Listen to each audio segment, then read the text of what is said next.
विद्विषावहै। ॐ शान्ति शान्ति शान्तिः। हरि ओम श्री गुरुभ्यो नमः। हरि ओम। सदाशिवसमारम्भाः शङ्कराचार्यमध्यमाः अस्मदाचार्यपर्यन्तां वन्दे गुरुपरम्पराम्। श्रुतिस्मृतिपुराणानाम् आलयं करुणालयं नमामि भगवत्पादं शङ्करं लोकशङ्करं। शङ्करं शङ्कराचार्यं केशवं बादरायणं सूत्रभाष्यकृतो वन्दे भगवन्तो पुनः पुनः। ईश्वरो गुरुरात्मेति मूर्तिभेदविभागिने व्योमवद्व्याप्तदेहाय दक्षिणामूर्तये नमः। શ્રીમદ ભગવદ્ ગીતા અધ્યાય 1 નો આરંભ આપણે કરી ચૂક્યા હતા. ભગવદ્ ગીતાના અધ્યાય 1 નો મુખ્ય હેતુ છે સંસાર રોગનું નિરૂપણ કરવું અને સાથે સાથે ગુરુ અને શિષ્યનો પરિચય આપવો. સંસાર રોગ, રાગ, એમાંથી જન્મતો શોક અને એમાંથી નિપજતો મોહ, આ ત્રણનો બંડલ, ત્રણનો સમૂહ, એને કહેવાય સંસાર રોગ. અને એમાં મૂળભૂત છે રાગ. રાગને કારણે જન્મે છે શોક અને શોકને કારણે જન્મે છે મોહ. અને માટે રાગ વિશે આપણે વિચારણા ગઈ વખતે વિસ્તારપૂર્વક કરી ચૂક્યા. મોટાભાગના આપણે એકબીજા માટે બહુ પ્રેમ છે એવું કહીએ છીએ, પણ એ ખરેખર પ્રેમ છે કે રાગ છે એના ઉપર આપણે ખૂબ વિસ્તારપૂર્વક વિચારણા કરી છે, જેથી કરીને આપણને સંસાર રોગનો પરિચય પ્રાપ્ત થઈ જાય. અને એ સંસાર રોગનું દર્શન કરાવવા માટે પહેલો અધ્યાયનો આરંભ થાય છે. વળી ભગવદ્ ગીતાનો જે ઉપદેશ છે એ કયા સંજોગોમાં, અર્જુનની કઈ મનોદશા વખતે, ક્યાં આગળ, કેવી રીતે ઉપદેશ આપવાનું જે ઘટના ઘટી એનો સંદર્ભ શું છે એ સમજવો પણ જરૂરી હોય, કે જેથી કરીને શિષ્યનું અધિકારીત્વ અને ગુરુ કોણ છે એ બંનેનો આપણને પરિચય પ્રાપ્ત થાય. એ બે હેતુને કારણે આ અર્જુન વિષાદ યોગ પ્રથમ અધ્યાયનો આરંભ થાય. અને એની અંદર આપણે જોયું કે પહેલો શ્લોક ધૃતરાષ્ટ્ર બોલે છે. ધૃતરાષ્ટ્ર મોહાંધ છે અર્થાત વિવેકાંધ છે. વિવેક વિચાર કરવાની ક્ષમતા ખોઈ બેઠો છે, કારણ કે પુત્રની અંદર અતિશય રાગને કારણે જન્મેલા મોહથી એ માનસિક રીતે જ્ઞાન ચક્ષુથી અંધ થઈ ચૂક્યા. અને એની ભાષા પરથી આપણને સમજાય છે કે એની દશા કેવી. અને વ્યાસજી એના શબ્દોમાં અભિવ્યક્ત કરતા કહે છે, મામકાહ પાંડવઃ ચ એવ કિમ અકુર્વત સંજય. હે સંજય, મારા અને પાંડુના પુત્રોએ આ યુદ્ધ ભૂમિમાં ભેગા થઈને શું કર્યું એ મને જણાવ. એની વિસ્તારપૂર્વક વિચારણા કરી અને હું પુનરાવર્તન નહીં કરું. 700 શ્લોક સુધી આપણે પહોંચવાનું છે, એટલે આઈ હોપ તમે થોડું ગૃહકાર્ય કે અધ્યયન કરીને કે વિચાર કરીને આવ્યા હશો. You all are બ્લેસેડ one. અમે ભણતા ત્યારે મોબાઈલ નહોતા, રેકોર્ડિંગની કોઈ સુવિધાઓ નહોતી. તમારા માટે રેકોર્ડિંગ પણ છે, અને સાથે સાથે તમે ના કરો ને તમારું ધ્યાન શ્રવણમાં રહે એટલે બીજા કરીને તમને યુટ્યુબ પર આપે પણ છે. નસીબદાર છો કે રેકોર્ડ કરવા માટે તમને એ ઉપયોગી થાય છે. પણ યાદ રાખજો, કોઈ પણ ઉપકરણોની મદદથી કરેલું શ્રવણ એ બીજા નંબરનું શ્રવણ છે. અર્થાત એ શ્રવણનો પર્યાય નથી, પરંતુ જે શ્રવણ કર્યું હોય એને રિકોલ કરવામાં મદદરૂપ છે. બાકી અધ્યયન તો ગુરુ પાસે જઈને જ કરવાનું. આચાર્યમાન પુરુષો વેદ શાસ્ત્રજ્ઞોપી બ્રહ્મજ્ઞાન અન્વેષણ સ્વાતંત્ર્ય ન ક્રિયાત. ગમે એટલા પંડિત હોય તો પણ બ્રહ્મ તત્વને જાણવા માટેની જે ચેષ્ટા છે, એની વિચારણા છે, એ સ્વતંત્ર પૂરેપણે કરવી જોઈએ નહીં, એવું વાત કહેવામાં આવેલી છે. તો ગુરુ પાસે જઈને શ્રવણ કરવું એ આપણી પરંપરાનું મુખ્ય હેતુ. ગુરુ ઉપસદન વિધિ કહેવામાં આવી છે. તો એ પણ તમને યુટ્યુબ પર રેકોર્ડ કરવા માટે ઉપલબ્ધ છે, એટલે તમે એકાગ્ર ચિત્તે અહીંયા શ્રવણ કરી શકો. અને એ ગુરુનું મહત્વ હોવાને કારણે જ પહેલા અધ્યાયની અંદર કેવી રીતે અર્જુનનો મેળાપ થાય છે, કોણ ગુરુ બન્યા છે, એમના ગુરુ સાથેને સંપર્ક ક્યાં થયો, એ વાત પણ અહીંયા પહેલા અધ્યાયમાં આપણને જણાવવામાં આવી. અને અહીંયા ધૃતરાષ્ટ્ર જ્યારે પ્રશ્ન પૂછે છે ત્યારે સારથી સંજય જેની પાસે દિવ્ય દ્રષ્ટિ છે, એ દિવ્ય દ્રષ્ટિ યુક્ત સારથી સંજય એને ઉત્તર આપે છે. દિવ્ય દ્રષ્ટિ સારથીને કેમ મળી? કારણ કે ધૃતરાષ્ટ્રે વ્યાસજી પાસેથી દિવ્ય દ્રષ્ટિ લેવાની ના પાડી. એનું મુખ્ય કારણ શું છે? એનો ગર્ભિત અર્થ સમજાવતા મેં કહ્યું હતું કે જે મનુષ્ય અધર્મને પક્ષે હોય એ હંમેશા સત્યથી દૂર રહેવાનો પ્રયત્ન કરે છે.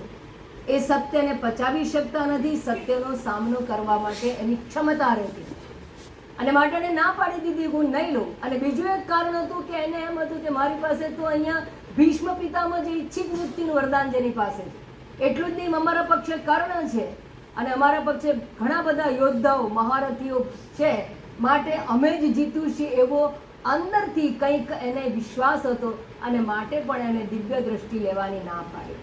હવે સંજય જ્યારે ઉત્તર આપે છે, સંજયને પૂછવાનું શું કારણ હતું? 10મા દિવસે જ્યારે ભીષ્મ પિતામહ બાણશિયા પર ઢળી પડ્યા ત્યારે એને ચિંતા થઈ કે ઈચ્છિત મૃત્યુનું વરદાન એવા ભીષ્મ પિતામહ જે અડીખમ હિમાલય જેવા અભેદ્ય કવચ જેવા હતા સેનાના, એ જ્યારે ઢળી પડ્યા છે તો હવે શું થશે મારા સંતાનોનું?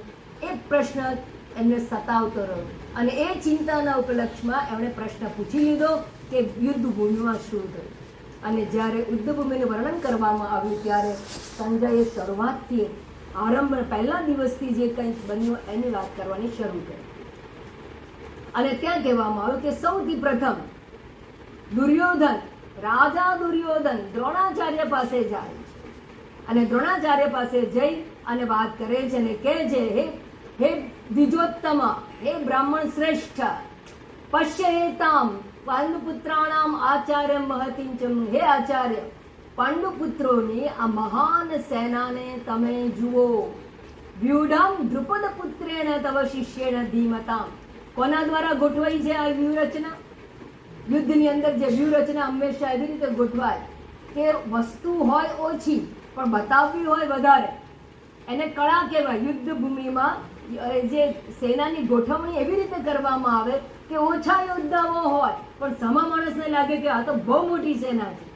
એ કુશળ જે સેનાપતિ હોય એ પ્રમાણેની રચના કરે, એને વ્યૂહરચના કહેવામાં આવે.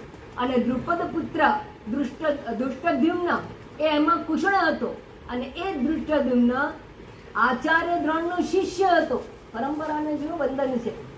આચાર્ય દ્રોણે દૃષ્ટદ્યુમ્નને શીખવાડ્યું આર્ચરી, ધનુર્વિદ્યા. અને આ દૃષ્ટદ્યુમ્ન દ્રુપદ રાજાનો પુત્ર હતો, અને દ્રુપદ રાજાનો પુત્ર કેવી રીતે પ્રાપ્ત થયો? તે યજ્ઞ દ્વારા પ્રાપ્ત થયો. આજકાલના જમાનામાં લોકો સ્વીકારવા તૈયાર ના હોય, પણ રામચંદ્રજીના જય જયકાર બધા કરતા હોય એટલે સમજજો કે રાજા દશરથે પણ રામચંદ્રજી, રામ, લક્ષ્મણ, ભરત, શત્રુઘ્નને યજ્ઞ દ્વારા પ્રાપ્ત કર્યા. યજ્ઞ વેદીમાંથી એમને ઉપલબ્ધ થયા. અર્થાત વૈદિક વિધિમાં એ તાકાત છે કે સંતાનની પ્રાપ્તિ કરાવી આપી શકે. એટલું જ નહીં, એટલી પણ તાકાત છે કે કેવું સંતાન જોઈએ, કયા હેતુ માટે જોઈએ છે, એ પ્રમાણેની પણ તમે વિચારણા કરો તો એ પ્રમાણેના સંતાનની પ્રાપ્તિ થાય. પુત્ર જોઈએ કે પુત્રી? પુત્ર જોઈએ તો શાના માટે જોઈએ, કેવો જોઈએ? ચક્રવર્તી રાજા બને એવો જોઈએ, કોઈ યોગી બને એવો જોઈએ, શા માટે જોઈએ? એ વાત પણ ત્યાં કરવામાં આવી છે. અને એના સંદર્ભમાં એ દ્રષ્ટાંતને ધ્યાનમાં રાખીને આ વિચારણા કરવામાં આવે તો દૃષ્ટદ્યુમ્ન જે છે એ દ્રુપદ રાજાનો પુત્ર છે, યજ્ઞ દ્વારા પ્રાપ્ત કરેલો છે. અને શા માટે પ્રાપ્ત કર્યો?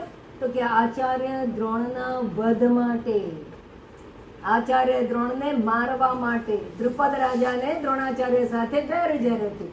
લાંબી વાત હવે નથી કરતી, ગઈ વખતે કરી.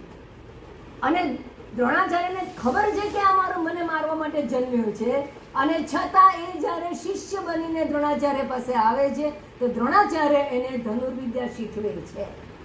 એટલે પોતાની હત્યા માટેની વિદ્યા એ એને આપી દે છે. અને એવા કટાક્ષની અંદર દુર્યોધન દ્રોણાચાર્યને કહે છે કે જુઓ, તમારા શિષ્ય, ઉત્તમ શિષ્ય દ્વારા ગોઠવાયેલી આ સેના જુઓ. તવ શિષ્યના ધીમતા, બુદ્ધિશાળી શિષ્ય દ્વારા આ સેના ગોઠવાઈ છે. અને ત્યારબાદ સેનામાં કોણ કોણ છે એનું લિસ્ટ હવે દુર્યોધન એક પછી એક સેનાનો ક્યાસ કાઢતા હોય એમ કોણ કોણ છે શરૂઆત કરતા પહેલા જોઈ લેવામાં આવે કે કોણ કોણ છે, કોની સાથે લડવાનું છે, કેવી શક્તિ છે સામા પક્ષે, પોતાના પક્ષે કેવી શક્તિ છે, એ હંમેશા વિચક્ષણ બુદ્ધિવાળા યોદ્ધાઓ છે એ જોઈ લેતા હોય. તો રાજા દુર્યોધન પણ આ દ્રષ્ટિને ધ્યાનમાં રાખીને હવે સામેના પક્ષમાં જે લોકો ઊભા છે એ યોદ્ધાઓના નામ દ્રોણાચાર્યને દર્શાવતો જાય. અને શ્લોક નંબર 4 એનું વર્ણન કરવામાં આવ્યું. શ્લોક નંબર 4. અત્ર શૂરા મહેશ્વાસાઃ અત્ર શૂરા મહેશ્વાસાઃ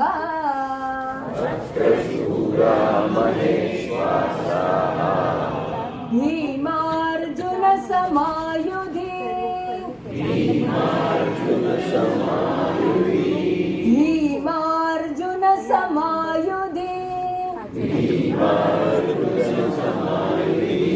યુયુધાનો વિરાટશ્ચ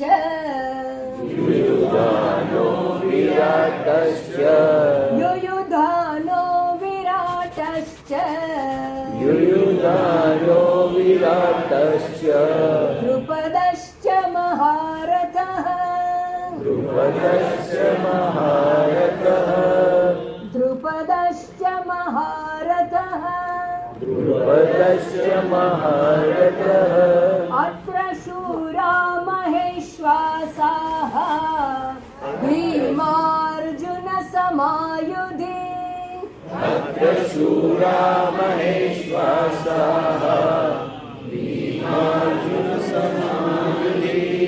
યુયુધાનો વિરાટશ્ચ દ્રુપદશ્ચ મહારથઃ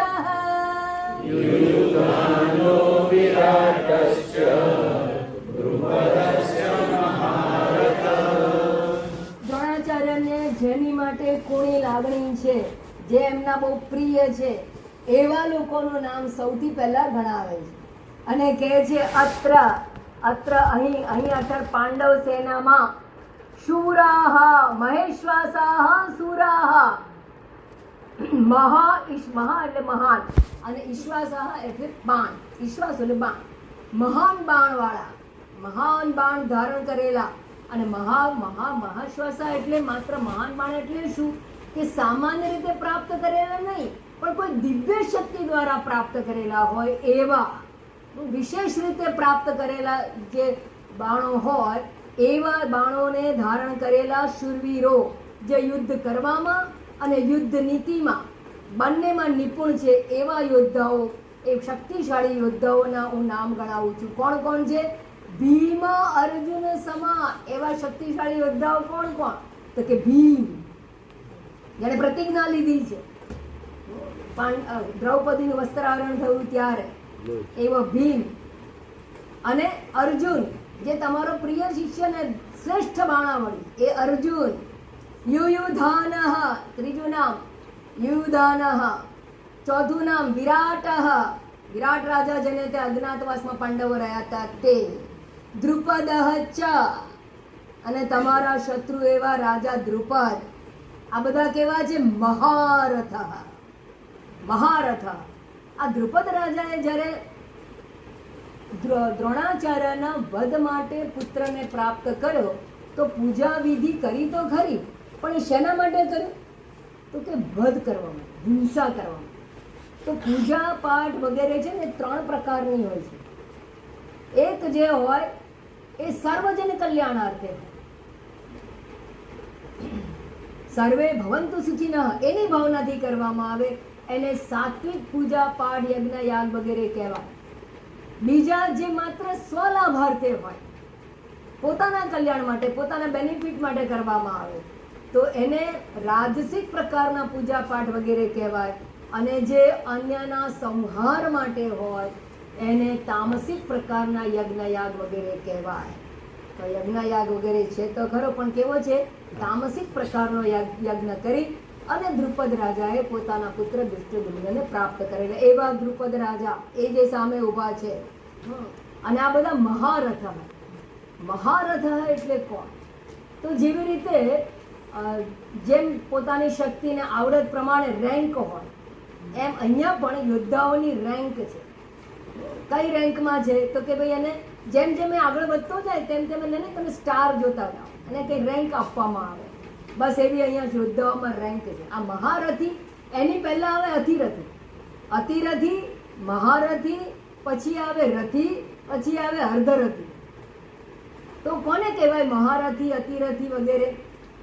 તો કે છે એકો દશ સહસ્રાણી યોધયે દસ્તુ ધન્વીના, અર્થાત જે એકલા હાથે 10,000 યોદ્ધાઓ, ધનુર્ધારી યોદ્ધાઓ સાથે લડી શકે એને, અને વળી શસ્ત્ર શાસ્ત્ર પ્રવીણશ્ચ મહારથ ઇતિ સ્મૃતા, અર્થાત શસ્ત્રમાં અને શાસ્ત્રમાં, અર્થાત શસ્ત્ર વાપરવામાં અને કેવી રીતે વાપરવું એને જાણવામાં બંને પ્રકારે પ્રવીણ, શસ્ત્ર અને અસ્ત્ર બંનેમાં પ્રવીણ હોય, હોશિયાર હોય, એને મહારથી કહેવામાં આવે. એકલો કેટલાને? 10,000 ને પહોંચી હોય એને મહારથી કહેવામાં. તો અતિરથી કોણ? એ એનાથી ઉપરની કક્ષા. તો કે છે કોણ છે? અમિતાન યોદયે દસ્તુ. અમિતાન એટલે 10,000, 5,000, 50,000 એવું નહીં, અસંખ્ય. અમિત એટલે ઘણા બધા લોકોને. સંપ્રોક્ત અતિરથ હતું એટલે એકલા માણસ ઘણા બધા લોકોને પહોંચી વળે એવો હોય તો એને કહેવાય અતિરથી. અને રથી કોને કહેવાય? રથ હતું એકે નયો યોદ્ધા, એકને પહોંચી વળે, એકની સાથે, એને રથી કહેવામાં આવે. અને જે એનાથી પણ ઓછી ક્ષમતાવાળો, ઓછી શક્તિવાળો હોય એને અર્ધરથી કહેવામાં આવે છે. તો અહીંયા આ બધા મહારથીઓની જે વાત કરવામાં આવી છે ખાસ યાદ રાખો કે આ બધા મહારથીઓ છે. આ મહારથીઓ કેટલા થયા? ભીમ, અર્જુન, યુયુધાન, વિરાટ, દ્રુપદ. કેટલા થયા? 5ની સાથે પાંડવોના બીજા 3 ઉમેરી દો. કેટલા થયા? હા, કોણ બાકી રહ્યું? તમે સજાગ રહો એટલે પૂછું છું, મને નથી ખબર એવું નહીં. યુધિષ્ઠિર, સહદેવ, નકુળ, આવડવું જોઈએ આટલું તો. મોરે હોવી જોઈએ. એની આગળ ભણાવે, વર્ણન કરે છે. દૃષ્ટકેતુશ્ચેકિતાનઃ, દૃષ્ટકેતુશ્ચેકિતાનઃ, કાશીરાજશ્ચ વીર્યવાન, કાશીરાજશ્ચ વીર્યવાન, પુરુજિત કુંતી ભોજશ્ચ, પુરુજિત કુંતી ભોજશ્ચ, શૈબ્યશ્ચ નરપુંગવઃ, શૈબ્યશ્ચ નરપુંગવઃ, દૃષ્ટકેતુશ્ચેકિતાનઃ, કાશીરાજશ્ચ વીર્યવાન,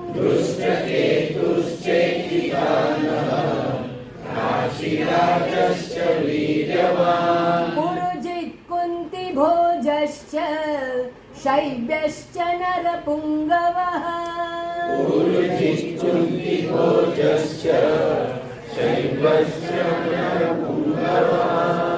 તમારું ઉચ્ચારણ એવું હોવું જોઈએ. આ શબ્દોમાં કંઈ બહુ તમારે સમજવાનું ઓછું છે, નામ જ જાણવાનું, પણ ઉચ્ચારણ કરીએ છીએ આપણે, અને ઉચ્ચારણ એવું હોવું જોઈએ કે તમે ઉચ્ચારણ કરો ને સામો માણસ લખે તો એ રસ્વઈ દીર્ઘઈ, શીખવાડું કાયમ માટે, રસ્વઈ દીર્ઘઈ, રસ્વઉ દીર્ઘઉ એની ભૂલ કર્યા વગર લખી શકે તો તમારું ઉચ્ચારણ સાચું.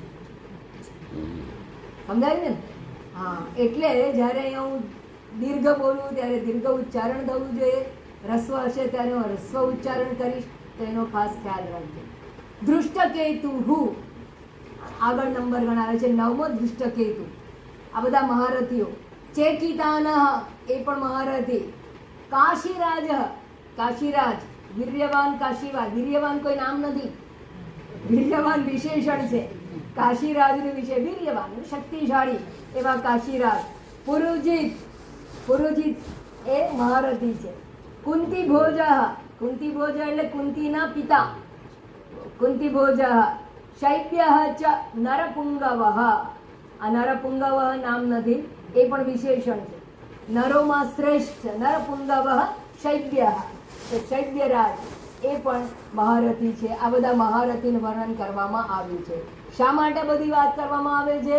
અર્જુન કયા પ્રકારની માનસિક દશા સાથે આવ્યો છે? એક સક્ષમ યોદ્ધો તરીકે આવ્યો છે. એ રડતો ઢીલો ઢાલો નથી આવ્યો, આ બધાની સાથે આવેલો છે અને યુદ્ધ કરવા માટે તૈયાર અને તત્પર છે. એવી અર્જુનની મનોદશા અહીં બતાવો.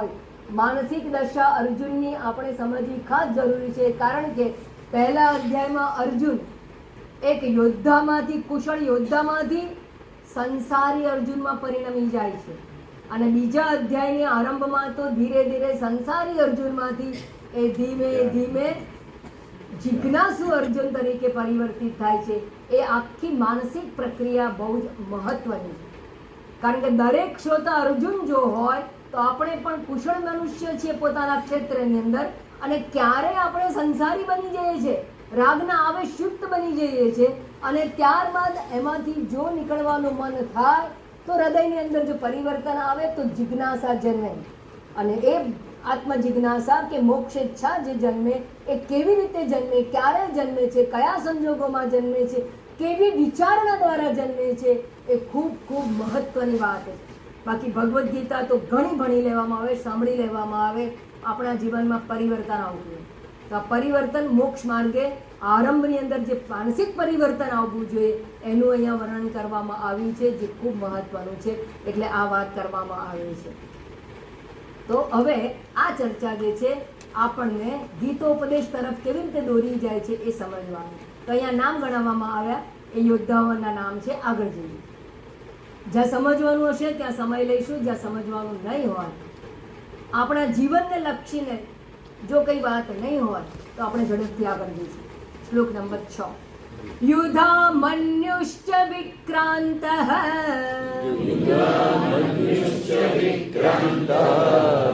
યુધામન્યુશ્ચ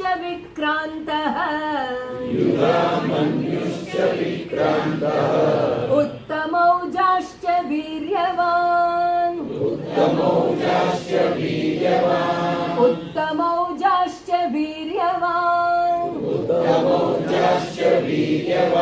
સૌભદ્રો દ્રૌપદેયાશ્ચ, સૌભદ્રો દ્રૌપદેયાશ્ચ,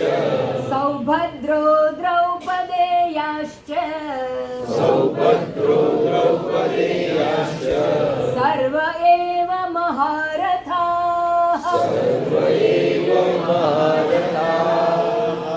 સર્વ એવ મહારથાઃ, યુધામન્યુશ્ચ વિક્રાંતઃ, ઉત્તમૌજાશ્ચ વીર્યવાન,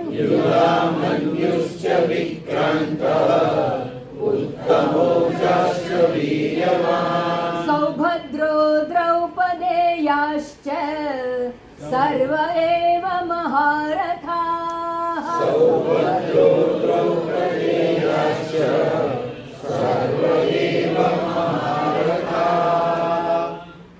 પહેલી લાઈનમાં વિક્રાંત મેં કહ્યું, આપણે જ્યારે તોડ્યો સંધિ વિચ્છેદ થાય છે.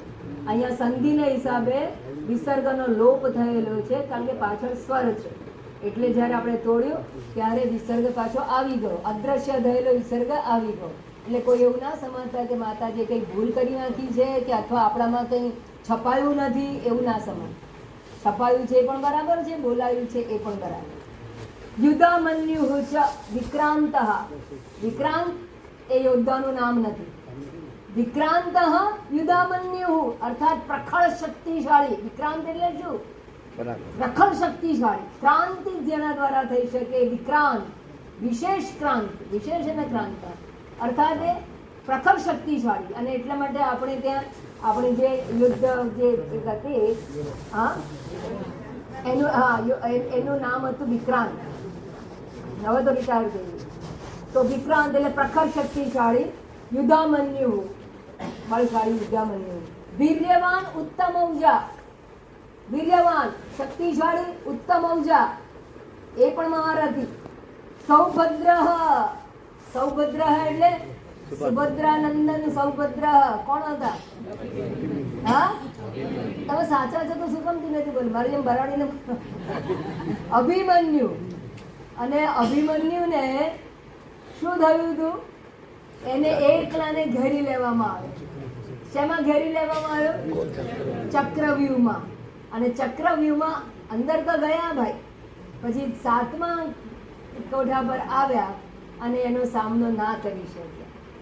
કેમ ના કરી શકે? સુભદ્રા એ ભગવાન શ્રી કૃષ્ણના બહેન હતા અને અર્જુનના ધર્મપત્ની હતા. અને જ્યારે સુભદ્રાના ગર્ભમાં અભિમન્યુ હતા ત્યારે એ વખતે ભગવાન શ્રી કૃષ્ણ એ આ ચક્રવ્યૂહનું આખું શિક્ષણ આપી રહ્યા હતા. ગર્ભની અંદર બાળક હતું ત્યારે પ્રીનેટલ એજ્યુકેશનની વાતો અત્યારના જમાનામાં ચાલી રહી છે, પણ હજી ઘણા લોકોને શંકા પણ છે એની અંદર. પણ આ વાતો તો આપણા શાસ્ત્રની અંદર સદીઓ પહેલા 5000 વર્ષ પહેલાની વાતો છે. અને અનેક એવા દૃષ્ટાંતો છે જેમાં પ્રીનેટલ એજ્યુકેશન એટલે કે ગર્ભમાં રહેલા શિશુનું શિક્ષણ એ આપવામાં આવેલું હતું. અને અભિમન્યુ જ્યારે સુભદ્રાના ગર્ભમાં હતા ત્યારે ભગવાન શ્રી કૃષ્ણ દ્વારા એને ચક્રવ્યૂહનું ભેદન કરવા માટેની આખી વિધિ સમજાવવામાં આવી. અને ગર્ભમાં રહેલું બાળક આ ભણતો હતો, પણ એવું થયું કે જ્યારે 7 કોઠા સુધીની વાત આવી ત્યાં સુધી સરસ મજાનું સુભદ્રાએ સાંભળ્યું, પણ પછી એને ઊંઘ આવી ગઈ. જેમ આપણને ના આવે, હું તો નહીં ઊંઘવા દઉં, પણ ભણતા ભણતા ધારે કે ઊંઘ આવી જાય તો શું થયું? પછીનું વાત એ ભણી શક્યા નહીં. માતાને ઊંઘ આવી ગઈ, માટે બાળક સુધી આ જ્ઞાન પહોંચ્યું નહીં અને એ બાળક બહાર નીકળી ના શક્યા અને અભિમન્યુનો વધ મહાભારતના યુદ્ધમાં. તો આ prenatal education is a very very important topic. તમારા ઘરની અંદર પણ અથવા કોઈ પણ ગર્ભવતી સ્ત્રી હોય એને ખાસ સમજવાની જરૂર છે. આપણે એને કહેવામાં આવે કે તમે બીભત્સ ચિત્રો ના જુઓ, એવા પિક્ચરો ના જુઓ, હોરર મૂવીઝ ના જુઓ, પણ સમજવા તૈયાર નથી. એને નથી ખબર કે ગર્ભવતીનું બાળક પણ બધું શીખે છે અને ઘણા સજાગ છે. એ લોકો ક્લાસીસ ભરે છે, પ્રીનેટલ એજ્યુકેશન માટેના ક્લાસીસ ચાલુ થયા છે. અને જેને ક્લાસીસ જે લેતા હોય છે એને કંઈ ગીતાનું જ્ઞાન હોય છે એવું નથી. એટલે પોતાની રીતે મનગણત રીતે અલગ અલગ ઉપાયો અને પ્રયોગો કરીને જણાવે છે શું કરવું શું નહીં. કમ્પેરેટિવલી બેટર છે, પરંતુ જો સંસ્કાર સારા આપવા હોય તો માતા જ્યારે ગર્ભ ધારણ કરે, માં બનવાની પૂર્વ તૈયારી એની પાસે હોવી જોઈએ. એ પણ એક ડિગ્રી છે, એક ઉપાધિ જે પરમાત્મા આપે છે. ઈશ્વર કૃપા હોય તો માતૃત્વની પ્રાપ્તિ થાય અને એ ડિગ્રી પ્રાપ્ત થતા પહેલા એની લાયકાત એને પ્રાપ્ત કરવી જોઈએ. એને લાયકાત પ્રાપ્ત કરવા માટે એણે આ પ્રોસિજરમાંથી પસાર થવું જોઈએ કે ગર્ભમાં રહેલું બાળક પણ શીખી રહ્યું છે, સમજી રહ્યું છે. રખે એવું સમજતા કે ગર્ભમાં બાળકને કંઈ ખબર પડતી નથી. મોટા ભાગે એવું સમજીએ છે કે અંદર રહેલા બાળકને કશી જ ખબર નથી, પણ એને બધી જ ખબર હોય છે. અને એવા અનેક દ્રષ્ટાંતો આપણી અંદર આપણે પરંપરામાં જોવા મળતા હોય છે. અષ્ટાવક્રજી ગર્ભમાં હતા અને પિતા કોળ પાસેથી વેદનું અધ્યયન કરી ચૂક્યા હતા. અને પિતાની પણ ભૂલ, પ્રમાદસર એક શબ્દ ખોટો બોલાઈ ગયો અને પિતાની ભૂલ બતાવી અને પિતા કોળને થયું કે આ ક્યાંથી અવાજ આવે. અને એને સમજાઈ ગયું કે હજી તો ગર્ભમાં છે બાળક મારો અને બાપની ભૂલ કાઢે છે, પિતાનો અહંકાર ગવાય. અને એણે શ્રાપ આપ્યો કે તું જન્મે ત્યારે તારે અંગો આઠે અંગો વાંકા છે. અને માટે અષ્ટાવક્ર કહેવાયા, કારણ કે 8 અંગે વાંકા જન્મ્યા. પણ ટૂંકમાં એક આખી સ્ટોરી છે. અષ્ટાવક્ર ગીતા પૂજ્ય સ્વામીજીની છે, જાણી લેજો. એના કથાનકની અંદર આ વાત કરવામાં આવેલી. તો ગર્ભની અંદર શિક્ષણ પ્રાપ્ત કર્યું અષ્ટાવક્રજીએ, ગર્ભની અંદર શિક્ષણ પ્રાપ્ત કર્યું અભિમન્યુએ. અને ગર્ભની અંદર શિક્ષણ ત્રીજા કોણે પ્રાપ્ત કર્યું? દાખલો કોઈને ખબર છે? પ્રહલાદે. Very correct. પ્રહલાદ તો કોના પુત્ર હતા? હિરણ્યકશ્યપ કોણ હતા? રાક્ષસ. રાક્ષસ હોવા છતાં એના ત્યાં ભક્ત પ્રહલાદનો જન્મ થયો. કેવી રીતે જન્મ થયો? કેટલી મોટી વાત છે, મોટી ક્રાંતિ જેવી વાત છે આખી. રાક્ષસ પિતા હિરણ્યકશ્યપુ અને એના ઘરે જ્યારે પ્રહલાદનો જન્મ થાય, આવું કઈ રીતે બને? તો જ્યારે હિરણ્યકશ્યપુ તપશ્ચર્યા કરવા માટે ગયા ત્યારે દેવોને ખબર પડી ગઈ કે આ અસુરો વગરનું એટલે રાજા વગરનું રાજ્ય છે.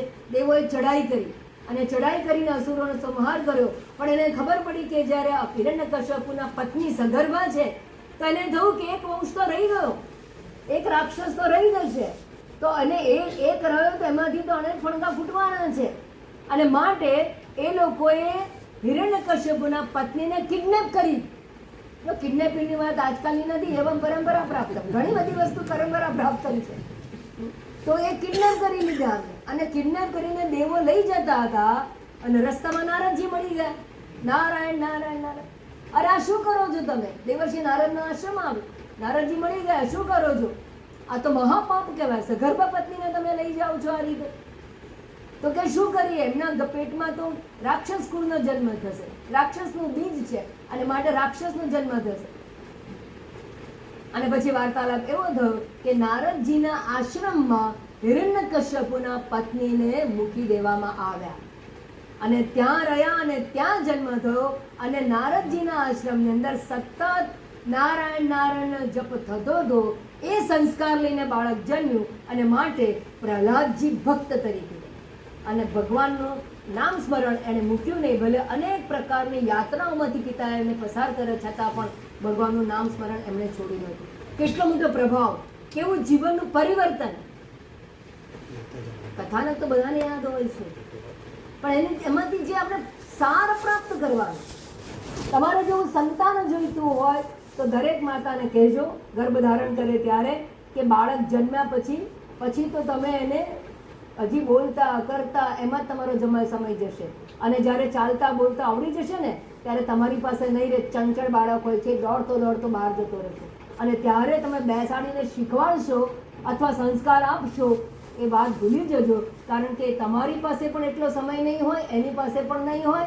અને હવેના જમાનાના છોકરાઓ બિચારા કયું ભાગ્ય લઈને આવે ખબર નથી. હજી 2 વર્ષ 3 વર્ષનું થાય પહેલાં તો એને ક્યાં સિનિયર કેજી કે કયા પ્લે ગ્રુપ ને કયા નીકળ્યા છે. મા બાપને તો પ્લે ગ્રુપ પોતે મા બાપ જ પ્લે ગ્રુપ ચલાવતા હતા ઘરમાં. પણ હવે તો છોકરાઓને મોકલી દેવામાં આવે છે અને કયું શિક્ષણ મળે, સંસ્કાર મળે ખબર નથી.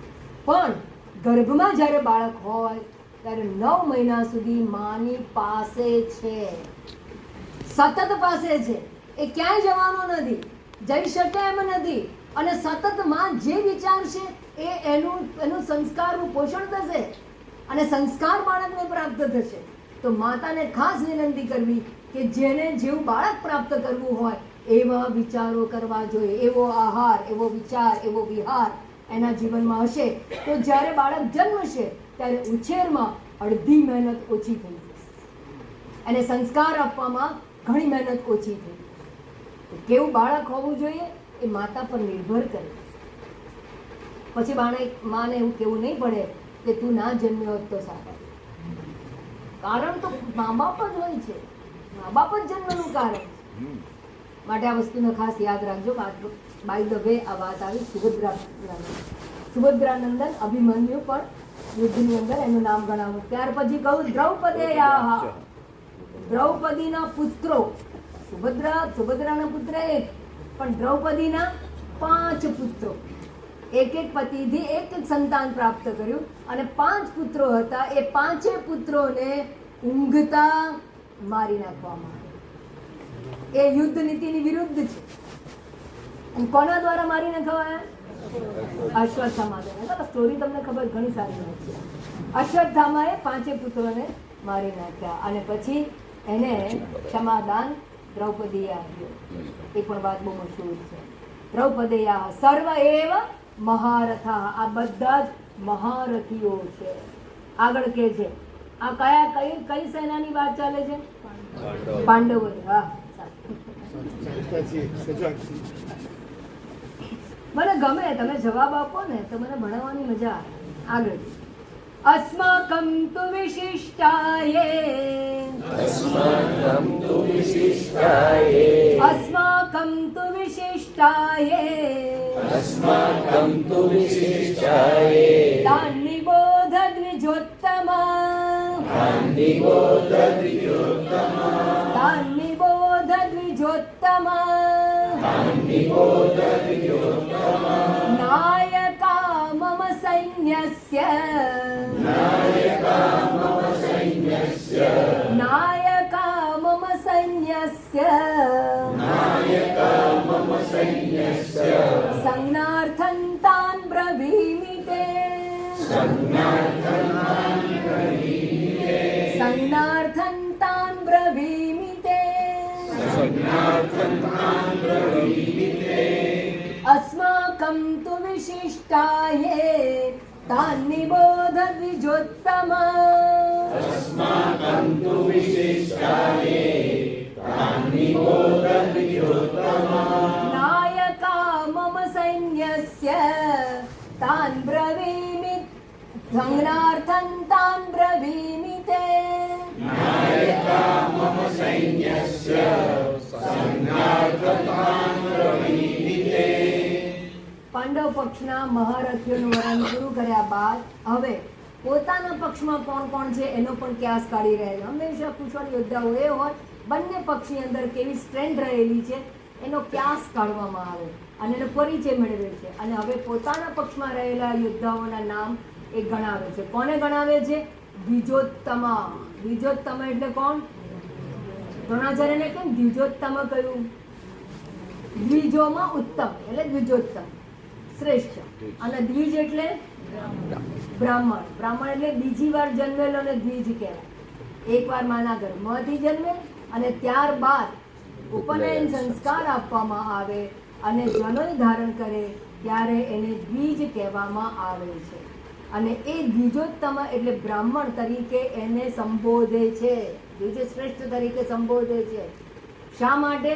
દુર્યોધનની વાણી વ્યંગાત્મક છે. ખરેખર તો બ્રાહ્મણોના હાથમાં તલવાર શોભે ના શોભે? બ્રાહ્મણ કર્મ નથી એ. અસ્માકમ તો વિશિષ્ટા એ આપણી અંદર જ આપણા પક્ષમાં જે વિશેષ યોદ્ધાઓ રહેલા છે એના હું નામ તમને જણાવું છું એવું દ્રોણાચાર્યને કહે છે. અને દ્રોણાચાર્ય જો બ્રાહ્મણ તો બ્રાહ્મણનું કર્તવ્ય શું, એનું કર્મ કેવું, વર્ણાશ્રમ ધર્મ પ્રમાણેના કર્મની વાત શાસ્ત્રમાં જણાવવામાં આવી છે. બરાબર? એટલે દરેકે પોતાના કર્તવ્ય કર્મ કરવા જોઈએ, ડ્યુટી દરેકના. આ જે વર્ણાશ્રમ ધર્મની વાત છે એ તો આખી ચોથા અધ્યાયમાં આવશે ત્યારે વિસ્તારથી વાત કરીશું. પરંતુ દરેકના ગુણ અને કર્મને ધ્યાનમાં, ગુણ એટલે એની ક્વોલિટી, એને ધ્યાનમાં રાખીને કામ સોંપવામાં આવે. આપણે ત્યાં પણ કોઈ પ્રસંગ હોય ત્યારે તમે પણ જો આયોજન કરતા હોય અને કુશળ આયોજકો હો તો કોને કયું કામ સોંપવું એ તમને ખબર હોય. કોને રિસેપ્શનિસ્ટ બનાવાય, જે કોળા ફળ બોલતો રિસેપ્શનિસ્ટ ના બોલાવાય. રિસેપ્શનિસ્ટ કોણ હોય એમાં શબ્દ વિચાર કરો. રિસેપ્શનિસ્ટ તરીકે કોણ હોય? ક્યાંય પણ જાઓ તો તમે પ્લેનમાં બેસો, રિસેપ્શનિસ્ટ કોણ હોય છે? બહેનો હોય ને, બધે બહેનો હોય, જેમ સોફ્ટ સ્પોકન હોય. એટલે બહેનોની વાત તો કરું ને, કેમ ના કરું? તો એને રિસેપ્શનિસ્ટ બનાવાય, એને આમ પ્રેમથી બોલાવનાર માણસ એવા હોય. દરેકની ક્વોલિટી પ્રમાણે એને કામ સોંપાય. તો ગુણ પ્રમાણે અને જે કામ સોંપાય એ પ્રમાણે કામનું નામ છે. આ બધું એનું ક્ષેત્રમાં જે કામ હોય એના નામ છે. બ્રાહ્મણ, ક્ષત્રિય, વૈશ્ય, શૂદ્ર ક્વોલિટી પ્રમાણે છે. અને જે બ્રાહ્મણ છે એ ક્વોલિટીના લોકોને જે કામ સોંપવામાં આવ્યું છે શાસ્ત્ર દ્વારા એને ષટ કર્મણી કહેવામાં આવ્યું છે. 6 પ્રકારના કર્મ કયા કયા છે? અત્યારે તો બધું આમ તેમ થઈ ગયેલું છે એટલે એની ચિંતા ના કર, પણ જાણ કરું છું. પરંપરા અને આપણી જે સંસ્કૃતિ છે એને હું જણાવું છું. માત્ર ડિસ્પ્યુટમાં પડવાની જરૂર નથી. આપણે બ્રાહ્મણ કર્મ કયા કયા છે? તો એણે યજન, યજન કરી શકે, યાજન કરાવી શકે. પછી પઠન પાઠન, પઠન અને પાઠન. અને ત્રીજું કર્મ છે દાન અને પ્રતિગ્રહણ અર્થાત લેવું. પહેલું કહું મેં યજન યાજન. યજન એટલે યજ્ઞ યાગ કરવા, પોતે કરવા. અને યાજન એટલે કરાવવા. કે કોઈને યજ્ઞ કરવો હોય તો કરાવ. એ તો અત્યારે પણ વર્તમાનમાં ચાલે જ છે. બ્રાહ્મણને બોલાવીને આપણે યજ્ઞ યાગ વગેરે કરાવતા હોય. તો ક્ષત્રિય છે, વૈશ્ય છે અને શૂદ્ર છે, આ લોકો કોઈ દિવસ યાગ કરી શકે, કરાવી શકે કે નહીં? કરી શકે ખરા. યજ્ઞ યાગ કરી શકે પણ કરાવી ના શકે, જેને આપણે ગૌર પદું કહીએ, ગૌર મહારાજ એ બ્રાહ્મણ જ હોય. તો યાજન કાર્ય છે એ બ્રાહ્મણ કાર્ય છે. પછી બીજું કર્મ છે પઠન અને પાઠન, શાસ્ત્ર ભણવા અને પાઠન એટલે શાસ્ત્ર ભણાવવા, અધ્યાપન કરાવવું, અધ્યયન કરાવવું એ બ્રાહ્મણ ધર્મ છે. એટલે ભણવું અને ભણાવવું બે. બીજી જાતના લોકો છે એ લોકો બ્રાહ્મણ સિવાયના જે છે એ ભણી શકે ખરા, વેદો ભણી શકે પણ ભણાવવાનું કામ એમને સોંપવામાં નથી આવ્યું. પછી ત્રીજું કર્મ શું છે? દાન આપવું. બ્રાહ્મણ પણ દાન આપી શકે અને દાન લઈ શકે, અને બ્રાહ્મણ સિવાય ના હોય દાન આપી શકે, દાન લઈ ના શકે. એ આપણી પરંપરા છે. પણ એ જ પ્રમાણે બ્રાહ્મણ યુદ્ધ ના કરી શકે, હાથમાં તલવાર કે બંદૂક ના ઉડાવી શકે, એ એનું કામ નથી. એના હાથમાં પુસ્તક શોભે, બરાબર? તો દરેકને પોતાના વર્ણાશ્રમ પ્રમાણે કર્મ આપવામાં આવે છે. અને અહીંયા બ્રાહ્મણ શ્રેષ્ઠ એવા દ્રોણાચાર્યજી યુદ્ધમાં ઊભા છે અને 5000 વર્ષ પહેલાની વાત છે. એ વખતે ધર્મનું ઉલ્લંઘન કર્યું વર્ણાશ્રમનું, તો અત્યારે તો ક્યાં વાત રહી? એટલે એને કટાક્ષમાં કે છે અહીંયા દુર્યોધન કે તમે દ્વિજોત્તમ હોવા છતાં યુદ્ધ ભૂમિમાં ઊભા છો. એ ભણાવી શકે ખરા આર્ચરી, પણ યુદ્ધ ના કરી શકે. ધનુર્વિદ્યા શીખવી શકે ખરા, પઠન કરાવી શકે, પઠન પાઠન કરાવી શકે, પણ યુદ્ધ ના કરાવી શકે, કરી ના શકે, પોતે ના કરી શકે. અને અહીંયા આપણે ઉલ્લંઘન કરેલું છે જે અહીંયા જોવા મળે છે. અને એ કહે છે કે તમે આપણા સેનાની અંદર જે કંઈ રહેલા છે, નાયકાહ મમ સૈન્યસ્ય, મારી સેનાના જે નાયકો છે, સેનાપતિઓ છે, તાન સંજ્ઞાર્થમ બ્રવીમિ, તમારી જાણ માટે, તમારી સંજ્ઞા માટે એટલે તમારી જાણ માટે હું તમને જણાવું છું. એ સાંભળો. શ્લોક નંબર 8. કોણ કોણ છે કૌરવ પક્ષમાં એ જણાવો. ભવાન ભીષ્મશ્ચ કર્ણશ્ચ, ભવાન ભીષ્મશ્ચ કર્ણશ્ચ, ભવાન ભીષ્મશ્ચ કર્ણશ્ચ, ભવાન ભીષ્મશ્ચ કર્ણશ્ચ, કૃપશ્ચ સમિતિંજયઃ, કૃપશ્ચ સમિતિંજયઃ, કૃપશ્ચ સમિતિંજયઃ, કૃપશ્ચ સમિતિંજયઃ, અશ્વત્થામા વિકર્ણશ્ચ, અશ્વત્થામા વિકર્ણશ્ચ, અશ્વત્થામા વિકર્ણશ્ચ, અશ્વત્થામા વિકર્ણશ્ચ, સૌમદત્તિસ્તથૈવ ચ, સૌમદત્તિસ્તથૈવ ચ, સૌમદત્તિસ્તથૈવ ચ, સૌમદત્તિસ્તથૈવ ચ, ભવાન ભીષ્મશ્ચ કર્ણશ્ચ, કૃપશ્ચ સમિતિંજયઃ, ભવાન ભીષ્મશ્ચ કર્ણશ્ચ, કૃપશ્ચ સમિતિંજયઃ, અશ્વત્થામા વિકર્ણશ્ચ, સૌમદત્તિસ્તથૈવ ચ, અશ્વત્થામા વિકર્ણશ્ચ, સૌમદત્તિસ્તથૈવ ચ. સૌથી પહેલા કોણ છો તમે? કે તમે ભવાન. ભવાન એટલે તમે આપ. પહેલું નામ તો એમનું જ દેવાય, કારણ કે એમની સાથે વાત કરે છે. બીજું, બંને પક્ષના ગુરુ છે, કૌરવોના પાંડવોના બંનેના ગુરુ છે, માટે પણ એમનું નામ પહેલું લેવામાં આવ્યું. ભવાન એટલે આપ, એ દ્રોણાચાર્ય તમે નંબર 1. પછી ભીષ્મ, ભીષ્મ પિતામહ, એ પણ બંને પક્ષના પિતામહ છે, દાદા છે. કર્ણ, પોતાનો ખાસ મિત્ર, એનું નામ ત્રીજું લેવામાં આવ્યું, કર્ણ. કૃપઃ, કૃપાચાર્ય. કૃપાચાર્ય કેવા છે? તો કે સમિતિંજયઃ કૃપઃ. આ સમિતિંજય એ પણ વિશેષણ છે, એડજેક્ટિવ છે કૃપાચાર્યનું. સમિતિંજય એટલે હંમેશા યુદ્ધની અંદર જીતને પ્રાપ્ત કરનાર, જેને હારનો સ્વાદ ચાખ્યો નથી ત્યારે એવા હંમેશા જીતીને આવનારા એવા જે છે કૃપાચાર્ય છે.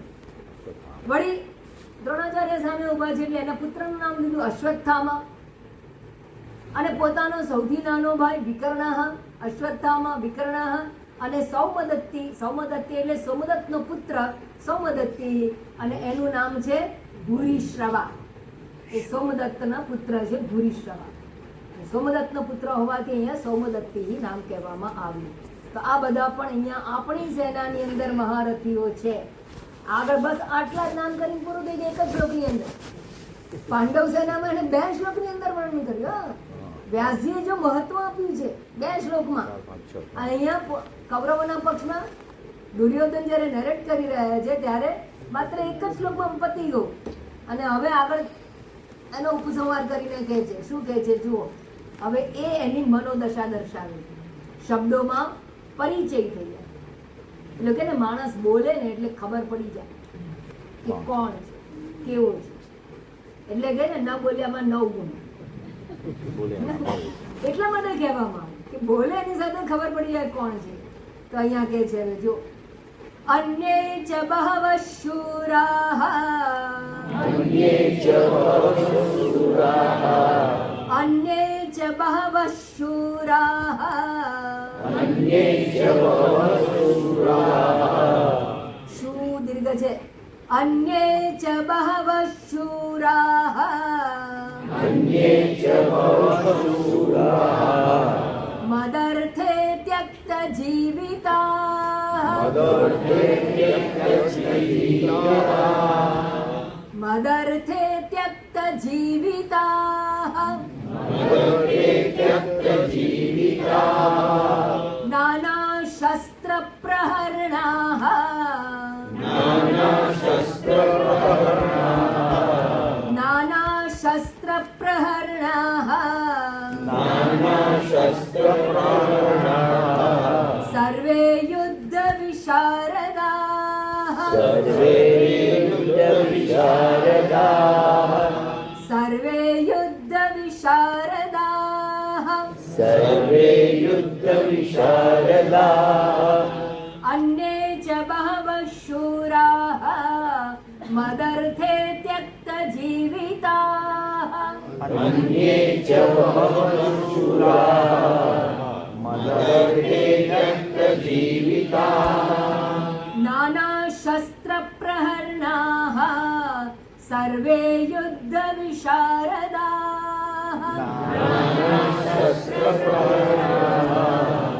સર્વે યુદ્ધ વિશારદાઃ અન્યે ચ બહવઃ શુરાઃ. બહવઃ એટલે ઘણા બધા, બહુ બધા. ગુજરાતીમાં બહુ કહીએ ને, બહુ એટલે બહવઃ ને બહુ, એના પરથી શબ્દ આવે. બહુ બધા એટલે ઘણા બધા. શુરાઃ શૂરવીરો. મારા પક્ષમાં તો શું ગણાવું, બધા ઘણા બધા શૂરવીરો છે. પણ એ બધા કેવા છે શૂરવીરો? શેના માટે અહીંયા ભેગા થયા છે ને કોણ છે? તો કે છે મદર્થે ત્યક્ત જીવિતાઃ. અર્થાત એને આ પાંડવો સાથે કોઈ વેરઝેર નથી. વગર વેરઝેરે મારા પક્ષમાં જોડાયા છે. અત્યારે ચાલે ને ઈરાન ઇરાક યુદ્ધ, ઈરાન અને અમેરિકાનું યુદ્ધ હોય, હા, કે પછી કેટલી બધા યુદ્ધ ચાલે, ક્યાં ગણાવું બધા.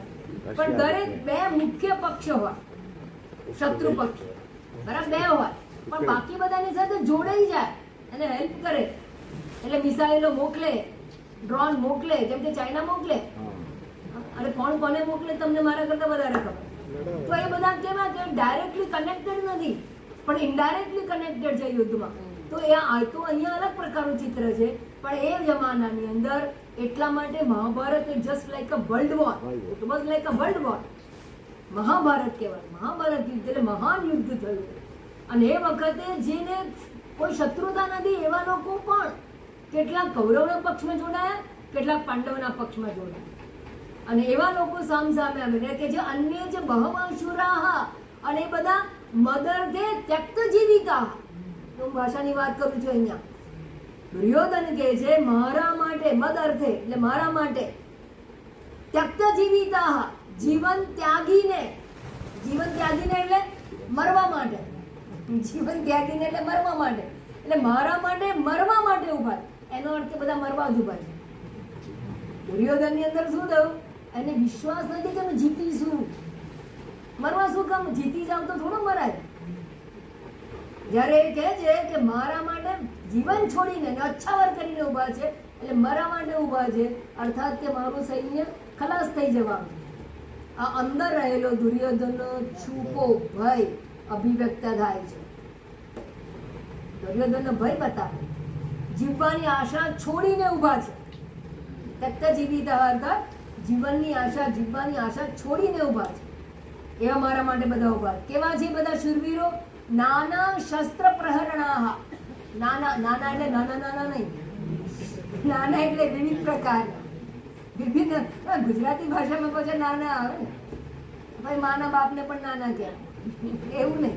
અહીંયા નાના એટલે વિવિધ પ્રકાર. નાના શસ્ત્ર, શસ્ત્ર અને અસ્ત્ર. પ્રહરણા પ્રહાર કરવો, છોડી દેવું એટલે અસ્ત્ર અને શસ્ત્ર. એટલે શસ્ત્ર અને અસ્ત્રમાં પ્રવીણ, યુદ્ધ વિશારદાહ. જો વિશારદની ડિગ્રી આવે ને એ લાસ્ટ ડિગ્રી કહેવાય. અને યુદ્ધમાં પણ વિશારદ થાય, યુદ્ધમાં પણ લાસ્ટ ડિગ્રી. એટલે જેને યુદ્ધ કળાને બરાબર પ્રાપ્ત કરી લીધી હોય, અભ્યાસ કરી લીધો હોય એવા શસ્ત્ર નિષ્ણાત અને શસ્ત્ર ચલાવવામાં પણ નિષ્ણાત એવા લોકો બધા. અને એ વખતે શસ્ત્ર એટલે શું? જે હાથમાં રાખીને ચલાવવામાં આવે, અને અસ્ત્ર એટલે છોડીને, હાથમાંથી છોડીને ચલાવવામાં આવે. બરાબર? દાખલા તરીકે મિસાઇલ અત્યારે જાય છે, એક પછી એક મિસાઇલો છૂટે છે. આ બધી શું છે? એને અસ્ત્ર કહેવામાં આવે. અને તલવાર છે, ભાલો છે, બરછી છે, આ બધા શસ્ત્ર કહેવામાં આવે, જે હાથમાં રાખીને ચલાવે. અને એ જમાનામાં દૈવી રીતે પ્રાપ્ત કરેલા અસ્ત્રો હતા. અર્થાત અત્યારે જ મિસાઇલ આવી ગયા, અને આપણે ત્યાં પણ અગ્નિ મિસાઇલ છે. બરાબર? અને એ જમાનામાં અગ્નિ મિસાઇલ ને બદલે અગ્નિયાસ્ત્ર એ અસ્ત્ર હતું. એ બાણ છૂટે અને એ છૂટીને જ્યાં જાય ને ત્યાં ભડકો થાય, આગ લાગે. અને કેવી રીતે પ્રાપ્ત કરવામાં આવે એને? તો અગ્નિદેવનું આવાહન કરવામાં આવે. અને આવાહન કરીને સામાન્ય લાકડી હોય પેલી એને મિસાઇલ બનાવી દેવામાં. કેવી મોટી કળા હતી. રામાયણની અંદર પણ રામચંદ્રજીએ એ ઘાસના તણખલાને લઈ અને એને બ્રહ્માજીનું આહવાન કર્યું. અને શું બની ગયું ઘાસનું તણખલું? બ્રહ્માસ્ત્ર બની ગયું. તો તણખલામાં કઈ તાકાત નથી, દૈવી શક્તિનું આવાહન કરીને એને શસ્ત્ર બનાવવામાં આવતું. અને અત્યારે પણ બ્રહ્મોસ મિસાઇલ છે. અત્યારે કેવું છે? બધા માટે ઉપલબ્ધ. એ જમાનાની અંદર એ મેળવવામાં આવતું. અને જો અહીંયાથી અગ્નિયાસ્ત્ર ચલાવવામાં આવે તો સામેનો પક્ષ શું ચલાવે ખબર છે? વરુણાસ્ત્ર ચલાવે.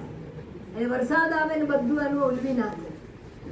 એવી રીતે નાગાસ્ત્ર ચલાવવામાં તો સામે પક્ષે ગરુડાસ્ત્ર આવે કે જે બધા નાગોને સમાપ્ત કરી નાખે. તો આ પ્રકારે એ જમાનામાં યુદ્ધ થતું. તો અહીંયા કે છે એવા યુદ્ધ શસ્ત્ર અને અસ્ત્રની અંદર જે લોકો નિપુણ છે એવા આપણા પક્ષની અંદર પણ ઘણા બધા રહેલા છે. આગળ કે છે હવે આગળ એનું જે માનસ છે એ માનસ વધુ સ્પષ્ટપણે અભિવ્યક્ત થાય છે. શ્લોક નંબર 10 માં અપર્યાપ્તમ તદસ્માકમ અપર્યાપ્તમ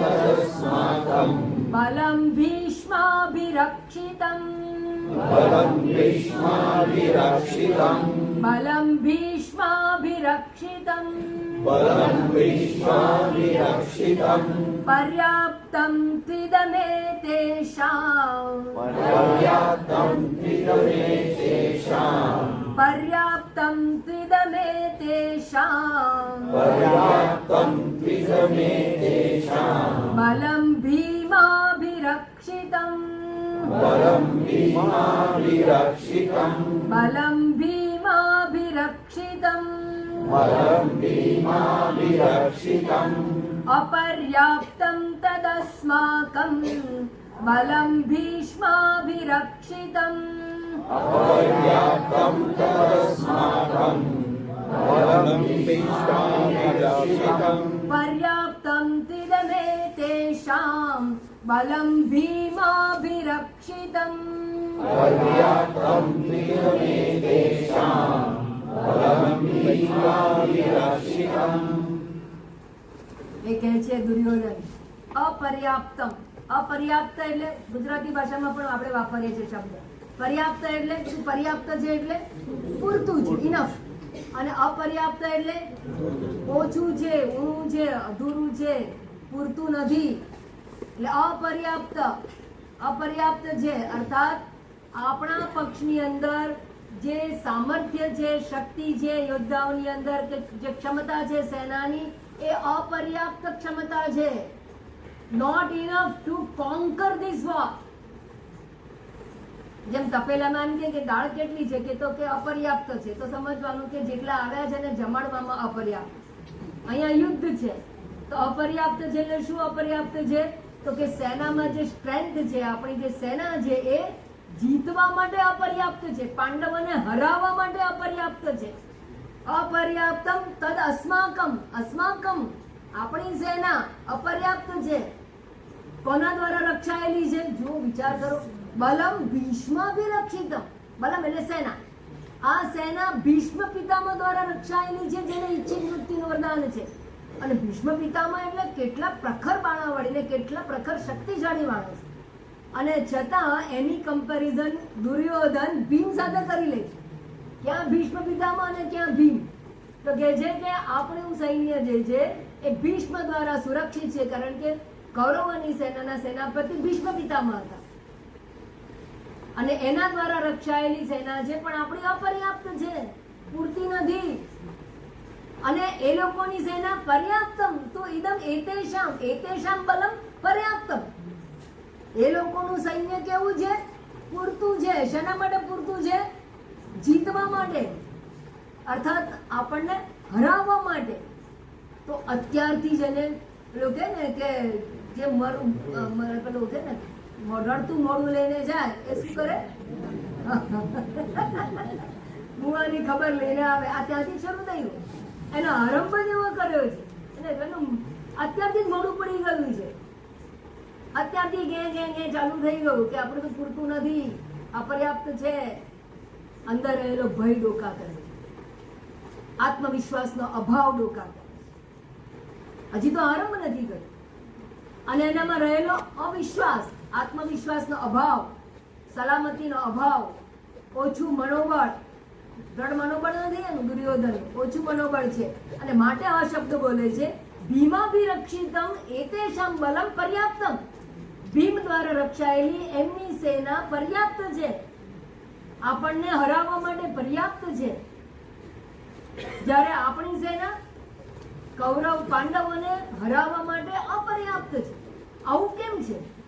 આ દુર્યોધનનું મનોબળ આવું કેમ છે? કદમાં અને સ્ટ્રેન્થમાં બંને રીતે જોવા જઈએ તો કૌરવોની સેના સૌથી મોટી છે. કૌરવોની 11 અક્ષૌણી સેના છે. એક અક્ષૌણી એટલે વિભાગ, અને એક વિભાગમાં કેટલા હાથી હોય, ઘોડા હોય, રથ હોય, પાયદળ હોય, એ પ્રકારે એવા 11 સેક્શન છે. એવા 11 અક્ષૌણી સેના કૌરવોની છે. અને પાંડવોની સેના કેટલા અક્ષૌણી છે? વાહ, આ તો બધું સરસ યાદ છે. પછી એમાંથી જે અર્થ કાઢવાનો છે બતાવું. 7 અક્ષૌણી સેના છે, 5 ઓછા વિભાગ છે. તો કોની મોટી થઈ? કૌરવોની. અને યોદ્ધાઓ કર્ણ, ભીષ્મ વગેરે મોટા મોટા યોદ્ધાઓ છે. અને અહીંયા એના કરતા વધારે મોટા યોદ્ધા હોવા છતાં અહીંયા દુર્યોધન કહે છે કે આપણને હરાવવા માટે પાંડવ સેના પર્યાપ્ત છે. આ એની અંદર રહેલો ભય બતાવે. પ્રથમ ગ્રાસે મક્ષિકા, આરંભમાં જ એનું મોડું ઉતર્યું. કેમ એવું થયું એ સમજવાની જરૂર. આ સ્ટોરી તો આપણને આટલી બધી ખબર હોય છે, પણ આવું કેમ એના પર વિચાર કરો કોઈ દિવસ. આત્મવિશ્વાસ, વિલ પાવર. સ્વામીજી ઘણી વાર કહેતા હોય વિલ પાવર એ કોઈની મોનોપોલી નથી. વિલ પાવર ક્યાંથી મેળવવાનું? આત્મવિશ્વાસ ક્યાંથી આવે? મનોબળ ક્યાંથી પ્રાપ્ત કરવાનો? કોને પ્રાપ્ત થાય? કેવી રીતે પ્રાપ્ત થાય? બહુ અઘરી વસ્તુ છે.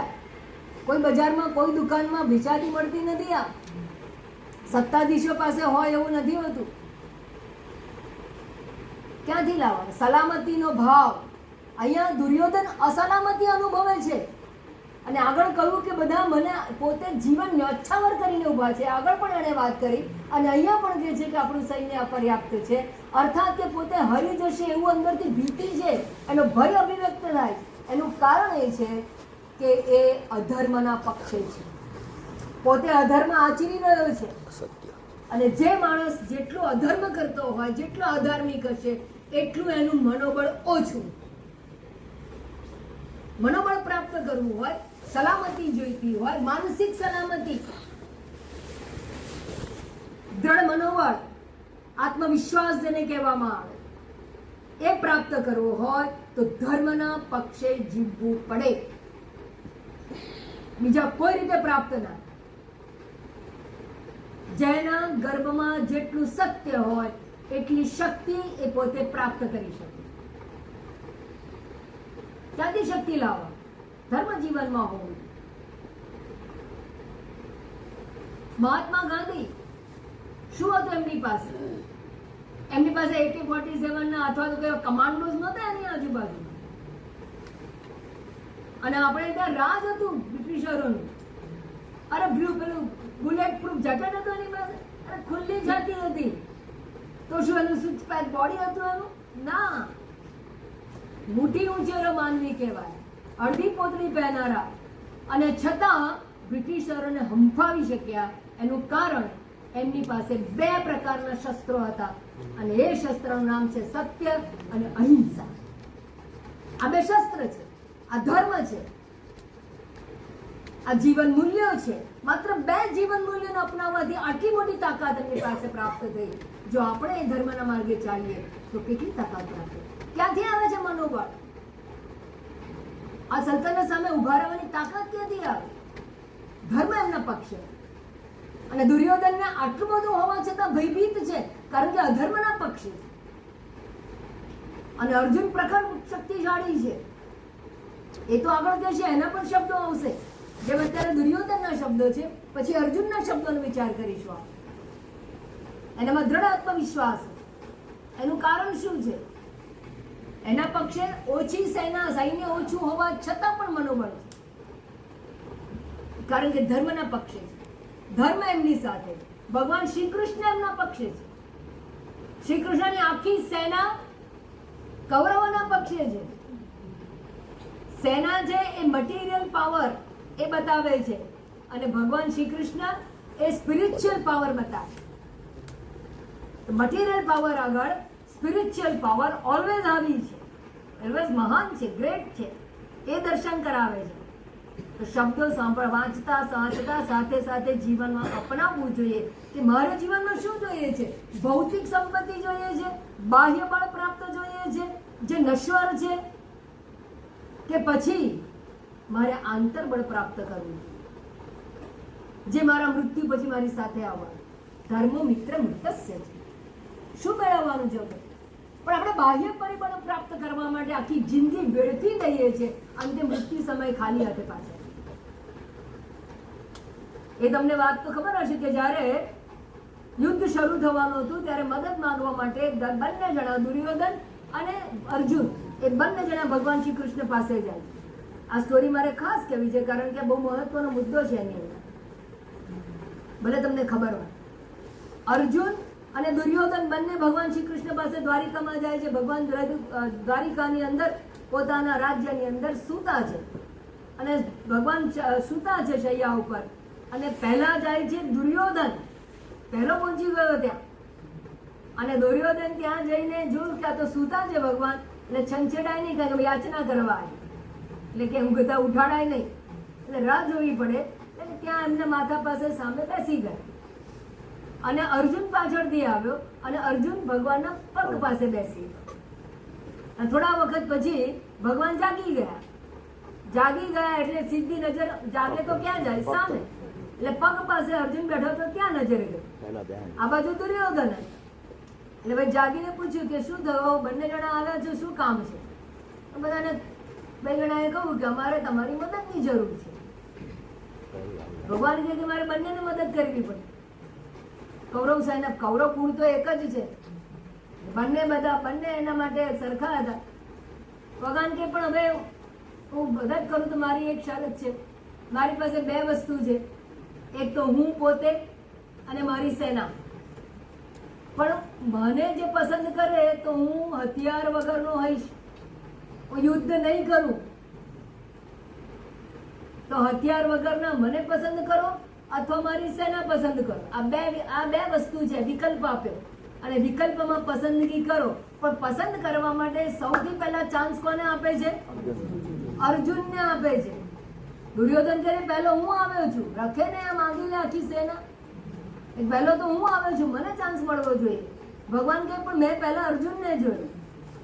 એવું નથી, અર્જુનની પરીક્ષા કરવા માટે ભગવાન આવવું કર્યું. મેં પહેલા અર્જુનને જોયો, માટે હક પહેલો અર્જુનનો છે. અને અર્જુને શું માંગ્યું? ભગવાન શ્રી કૃષ્ણ, ભગવાન આપ મારી સાથે રહો. એને ભગવાન છે ખબર નથી, પણ કૃષ્ણએ એમને માંગી લીધા. હવે હથિયાર વગરનો કોઈ માણસ પોતાના પક્ષમાં યુદ્ધ સમયે હોય તો એ તો ભારે પડે, કોઈ કામના ના રહે. ઉપરથી એક જણને આપણે ખવડાવવું પડે, રાખવા પડે.